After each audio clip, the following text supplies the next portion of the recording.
বিছানা যায় নামাজ বিছিয়ে নামাজ পড়া যাবে কিনা, গর্ভের বাচ্চা নষ্ট হলে কতদিন পর নামাজ পড়া যাবে, মেয়েরা হিজাবের উপর সিজদা করলে তা হয় না, এ বিষয়ে আমাকে একটু জানানো উপকৃত হতাম। দেনমোহর আদায় করার আগে স্ত্রী মারা গেলে দেনমোহর কিভাবে আদায় করব? সংসার বাঁচানোর জন্য এবং মায়ের সম্মান রক্ষার জন্য স্বামীর কাছে মিথ্যা কথা বলা যাবে কিনা, বাসায় সালাত আদায় করার সময় আমার পোষা বিড়াল সামনে এসে বসে থাকে, এতে সালাত হবে কিনা, হায়েজ অবস্থায় কি রাতে সিজদা করা যাবে, আর এই অবস্থায় কি কি আমল করা যায়, আমি বাইরে থাকি, আমি যদি আমার বইয়ের গোপন ছবি মোবাইলে রেখে পরে দেখি আমার কি গুনাহ হবে, কাজী ছাড়া দুজন কালিমা পড়ে বিয়ে করে বিবাহ হবে কিনা, অন্তরে কুচিন্তা আসে এবং আমলের আসে, আমাকে পরামর্শ দেন প্লিজ।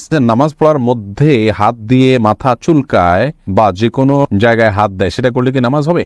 মেয়েরা ফর্সা হওয়ার জন্য কোনো ক্রিম নিতে পারবে কি না? প্রিয় দর্শক, আপনাদের যে সমস্ত প্রশ্ন ইতিমধ্যে আমাদের কাছে চলে এসেছে, আমরা সে সমস্ত প্রশ্ন উত্তর দেওয়া শুরু করছি ইনশাআল্লাহ। জান্নাতুল নাইম জানতে চেয়েছেন, হায়েজ অবস্থায় কি রাতে সিজদা করা যাবে, আর এই অবস্থায় কি কি আমল করা যায়?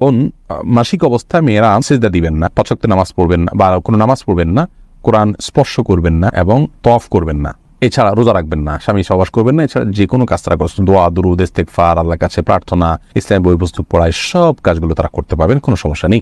আল মুজাহিদ জানতে চেয়েছেন, বাসায় সালাত আদায় করার সময় আমার পোষা বিড়াল সামনে এসে বসে থাকে, এতে সালাত হবে কিনা? জি আল মুজাহিদ ভাই, কোনো অসুবিধা নেই, পোষা বিড়াল যদি সামনে এসে বসে থাকে আপনার সালাত আদায় হয়ে যাবে। প্রিশিলা আহমেদ আপনি জানতে চেয়েছেন, সংসার বাঁচানোর জন্য এবং মায়ের সম্মান রক্ষার জন্য স্বামীর কাছে মিথ্যা কথা বলা যাবে কিনা? সংসার বাঁচানোর জন্য যদি হয় তাহলে কথা ঘুরিয়ে বলবেন, সরাসরি মিথ্যা না হলে মিথ্যা কথাটাকেই এমনভাবে বলবেন যে সত্যি মিথ্যা দুটির সম্ভাবনা আছে, এটা ঘুরিয়ে বলবেন, তাহলে সেটি জায়েজ হবে, কোনো অসুবিধা নেই। আর তাছাড়া স্বামী স্ত্রী একে অন্যের সাথে মিথ্যা কথা বলতে পারে তাদের প্রশংসামূলক বা সংসার রক্ষার জন্য যদি একান্ত বাধ্য হন, তবে আবারও বলছি ঘুরিয়ে বলবেন, সরাসরি মিথ্যা নয়। এবারে মানসুর আলী জানতে চেয়েছেন, দেনমোহর আদায় করার আগে স্ত্রী মারা গেলে দেনমোহর কিভাবে আদায় করব? দেনমোহর করার আগেই যদি স্ত্রী মারা যান, আল্লাহ মাফ করুন, তাহলে এটা তো স্ত্রীর পাওনা ছিল, এটি আপনি স্ত্রীর ওয়ারিস যারা তাদের মধ্যে যার যতটুকু প্রাপ্য আছে সে হারে বন্টন করে দিতে পারেন, অথবা তার পক্ষ থেকে আল্লাহ রাস্তা দান করে দিলেন যেন সব তিনি পেয়ে যান। সাইফুর রহমান সিয়াম জানতে চেয়েছেন, পাকা চুল তোলা যাবে কি না? পাকা চুল আপনার একটা বা দুইটা হয়, সেটা তোলা উচিত নয়, কোনো কোনো হাদিসে সেটি নিষিদ্ধ রয়েছে, বিশেষ করে নিজের বয়স লোকানোর জন্য অনেকেই কাজটি করে থাকেন, এটি না করাই উচিত। নীলুফার ইয়াসমিন মাইশা আপনি জানতে চেয়েছেন, সম্প্রতি একটা মাদ্রাসায় পড়া বোনের কাছ থেকে শুনেছি মেয়েরা হিজাবের উপর সিজদা করলে তা হয় না, এ বিষয়ে আমাকে একটু জানানো উপকৃত হতাম।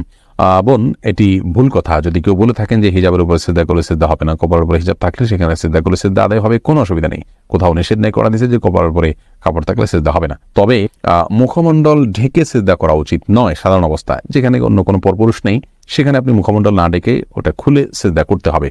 হাদিস স্পষ্টভাবে মুখমণ্ডল ঢেকে সিজদা করার পর নিষেধাজ্ঞা রয়েছে। আব্দুল মান্নান জানতে চেয়েছেন, আমি বাইরে থাকি, আমি যদি আমার বইয়ের গোপন ছবি মোবাইলে রেখে পরে দেখি আমার কি গুনাহ হবে?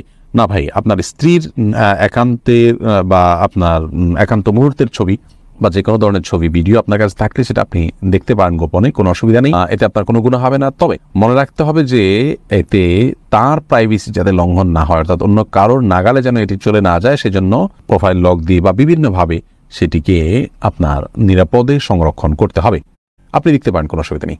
এরপরে এমডি আমিরুল ইসলাম জানতে চেয়েছেন, কাজী ছাড়া দুজন যদি কালিমা পড়ে বিয়ে করে বিবাহ হবে কিনা? দুজন যদি একজন প্রস্তাব করেন আর একজন প্রস্তাব গ্রহণ করেন এবং দুজন সাক্ষী উপস্থিত থাকে, মহানা নির্ধারণ করা থাকে, অভিভাবকদের সম্মতি থাকে, কোনো অসুবিধা নেই, বিয়ে হয়ে যাবে। যদিও ছেলেদের, প্রাপ্তবয়স্ক ছেলের জন্য অভিভাবকের সম্মতি কারোর মধ্যে শর্ত নয়, প্রাপ্তবয়স্ক মেয়েদের ব্যাপারে অভিভাবকের সম্মতিকে শর্ত করেছেন অনেক উলামায়ে কেরাম, যদিও ইমাম আবু হানিফার মাযহাব অনুযায়ী সেই শর্ত নয়।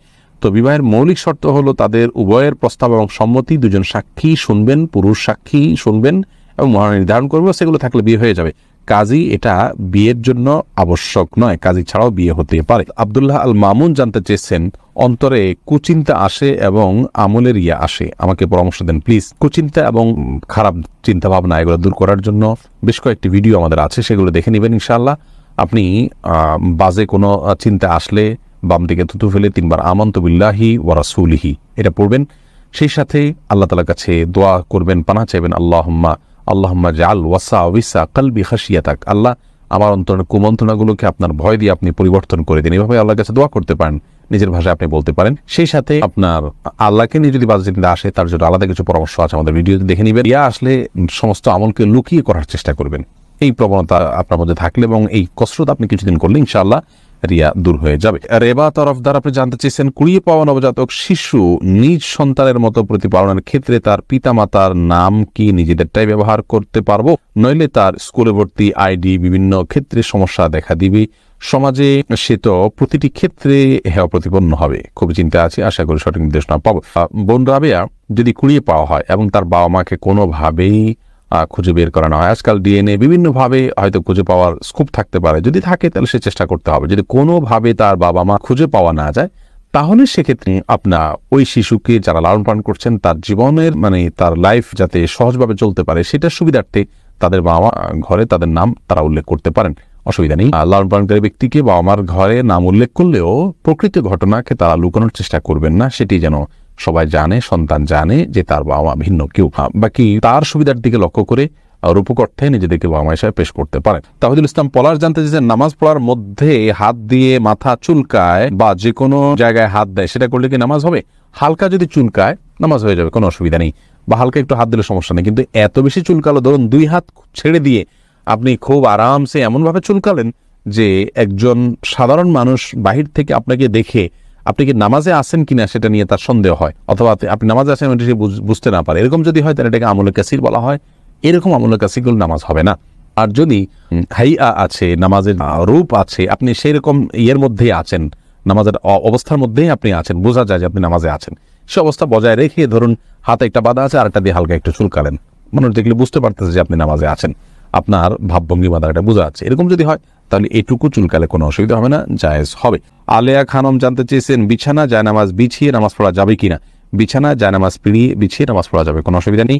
যারা জানতে চেয়েছেন বেসিং এর উপরে পা তুলে উজু করা যাবে কিনা, হ্যাঁ বোন, বেসিং এর উপরে পা তুলে আপনি উজু করতে পারেন, কোনো অসুবিধা নেই, যদি আপনি পড়ে যাওয়ার রিস্ক না থাকে বা নিচে পানি পড়ে অন্যদের পরিবেশ নষ্ট না হয় বা সেটা মুছে দিয়ে আপনি করতে পারেন, তাহলে করতে পারেন, কোনো অসুবিধা নেই। তবে পাবলিক প্লেসে এরকমটি না করা উচিত যদি বিকল্প কোনো ব্যবস্থা থাকে, কারণ সেটি দৃষ্টিকটু এবং অনেক সময় সতর লঙ্ঘন হতে পারে বা দেখতে খারাপ দেখা যেতে পারে, অন্যের অধিকার ব্যাপারটা সেখানে থাকে, তো সেজন্য এমনটি না করা উচিত পাবলিক প্লেসে। তাসলিমা আক্তার জানতেছেন, নামাজের বিছানা পা দিয়ে ঠিক করা যাবে কি না? নামাজের বিছানা পা দিয়ে ঠিক করতে কোনো অসুবিধা নেই।